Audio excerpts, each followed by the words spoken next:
જગતગુરુ શ્રીમદ વલ્લભાચાર્યજીના દિવ્ય સિદ્ધાંતો ના વિશે આપણે બધા જ પૂજ્ય સંતશ્રીઓના મુખથી શ્રવણ કર્યું છે. પણ શ્રી વલ્લભના એવા 3 કયા રેવોલ્યુશનરી કાર્ય જે આજથી 550 વર્ષ પહેલા પણ આપણે કલ્પના ન કરી શકીએ કે એવી પરિસ્થિતિ ત્યારે હશે જે આપણે આજે ફેસ કરી રહ્યા છે. શ્રી વલ્લભના એ કાર્યોએ સમાજને, રાષ્ટ્રને, ધર્મને અને વ્યક્તિને એક મજબૂત જીવનશૈલી જીવવાનો એક બળ આપ્યું છે. આપણે જાણીએ છીએ કે વેદોમાં સ્ત્રીઓને અધિકાર પ્રાપ્ય ન હતું. આપણે જાણીએ છીએ કે કાસ્ટ સિસ્ટમમાં કેટલા બધા પ્રકારના ડિસ્ક્રિમિનેશન્સ હતા અને એ બધા ડિસ્ક્રિમિનેશન્સને આપણી ભારતીય સંસ્કૃતિ એ ડાયનામિક સંસ્કૃતિ છે. જે ખોટું છે એને બદલીને અને એક સાચો માર્ગ દેખાડવા વાળી આપણી સંસ્કૃતિ છે. આપણે નકારતા નથી કે હા, સમય સાથે આ પરિવર્તન આવશ્યક છે, તો એ અવશ્ય થવું જોઈએ.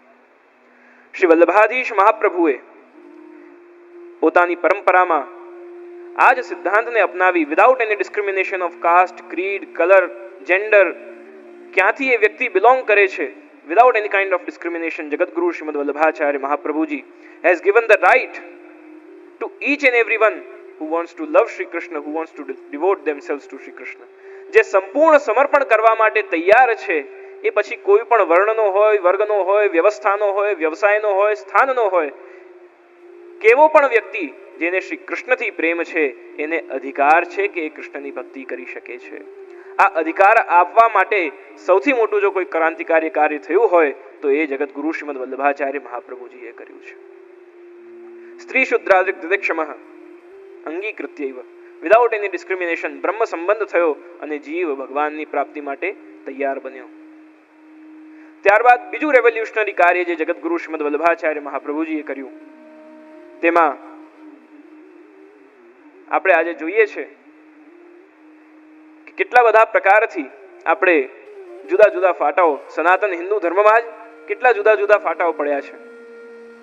કોઈ કહે છે હું આ ધર્મને માનું છું, આ સંપ્રદાયને માનું છું, આ સંપ્રદાયને માનું છું, આ ગ્રંથને માનું છું, આ મંત્રને માનું છું, આ પંથને માનું છું, આ ગુરુને માનું છું. પોતપોતાની દિવ્ય અલગ અલગ પરંપરાઓ આપણે આ ભારતની સંસ્કૃતિમાં વિકસિત થઈ છે. એવા દાર્શનિક મહાપુરુષો આપણને આ સંસ્કૃતિમાં પ્રાપ્ત થયા છે.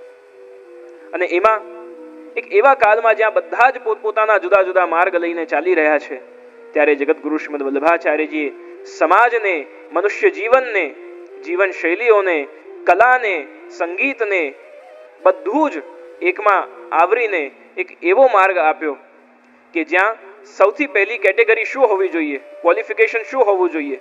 અગર આ માર્ગમાં પ્રવેશ કરવું છે તો સૌથી પહેલું ક્વોલિફિકેશન હોવું જોઈએ કે તું મનુષ્ય બન, માનવ બન. આપણે સૌથી પહેલા માનવ બનવાની જરૂરત છે, માનવતાને ધારણ કરવાની જરૂરત છે. ત્યારબાદ શ્રી વલ્લભાધીશ કહે છે કે માનવ બન્યા બાદ તું કયા રાષ્ટ્રમાં રહે છે એ રાષ્ટ્ર પ્રતિ તારું શું કર્તવ્ય છે એને તું સમજ.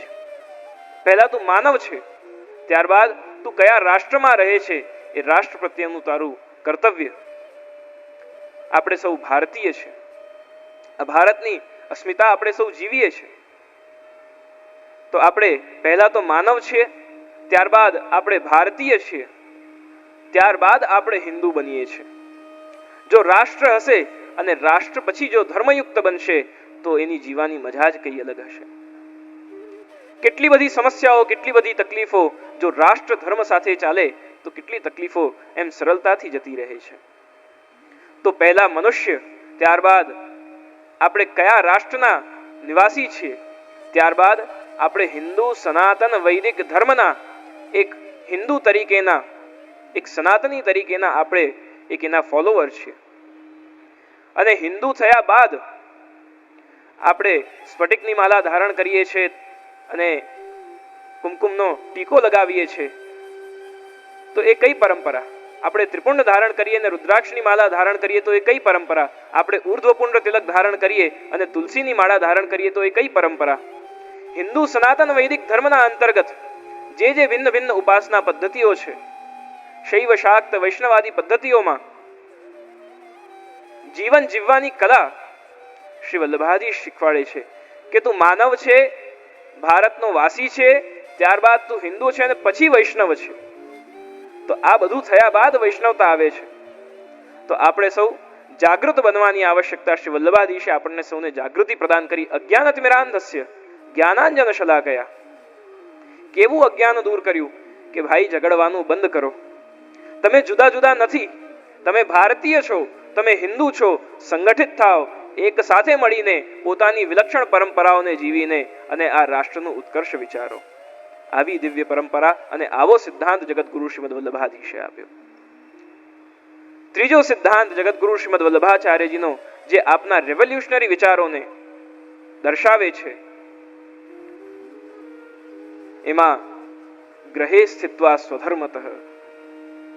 સંન્યાસ પરંપરામાં બહુ વિલક્ષણ સંન્યાસની પરંપરા છે. કોઈ કર્મની પરંપરામાં માને છે, કોઈ જ્ઞાનની પરંપરામાં માને છે અને કોઈ ભક્તિની પરંપરામાં માને છે. અને ભક્તિની પરંપરામાં પણ ગ્રહસ્થ અને સંન્યાસ બંને પરંપરાઓ છે. અને એ પરંપરાઓમાં શ્રી વલ્લભાધીશ કહે છે કે કલિકાલના વ્યક્તિ માટે આજે આપણે સૌ એ સ્વીકાર કરી શકીએ છીએ કે આપણી માટે ત્યાગ કરવો બહુ સહેલો નથી. આપણી જે નેસેસિટીઝ હતી એ તો ક્યારની પૂરી થઈ ગઈ. હવે લક્ઝરીઝ પણ આપણી નેસેસિટી બની ગઈ છે. જે વસ્તુનો આપણે ભોગ કરીએ છીએ, જે આપણી લક્ઝરીઝ છે, એ આવનાર સમયમાં એ પણ નેસેસિટીઝ બનતી જશે. ફોન વગર પહેલા ચાલતું જ હતું, પણ હવે ફોન વગર ચાલે તેમ નથી. એસી વગર પહેલા ચાલતું જ હતું, હવે એસી વગર ચાલે તેમ નથી.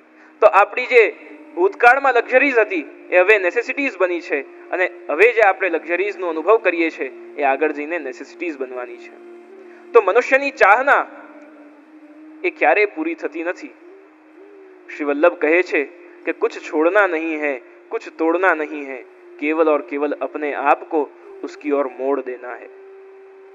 આપણા સંપૂર્ણ જીવનની પ્રત્યેક ક્રિયાને, કાર્યને અને પ્રવૃત્તિને જ્યારે આપણે શ્રી કૃષ્ણ તરફ વાળી દઈએ છીએ, સર્વ વસ્તુ સમર્પણમ, જ્યારે આપણું બધું જ શ્રી કૃષ્ણનું થઈ જાય છે, આપણું મન, બુદ્ધિ, ચિત્ત, અહંકાર, આપણી ઇન્દ્રિયો, આપણું પરિવાર, આપણું ધન, આપણી સાથે આ ભૌતિક દેહની સાથે જોડાયેલું પ્રત્યેક પદાર્થ અને એ પદાર્થની સાથે સાથે આ આત્મા પણ આત્મનિવેદનમ, જ્યારે આ બધાનું જ સમર્પણ બ્રહ્મ સંબંધ દ્વારા શ્રી વલ્લભે કરાવ્યું, ત્યારે જીવન શૈલી કેવી બની આપણી?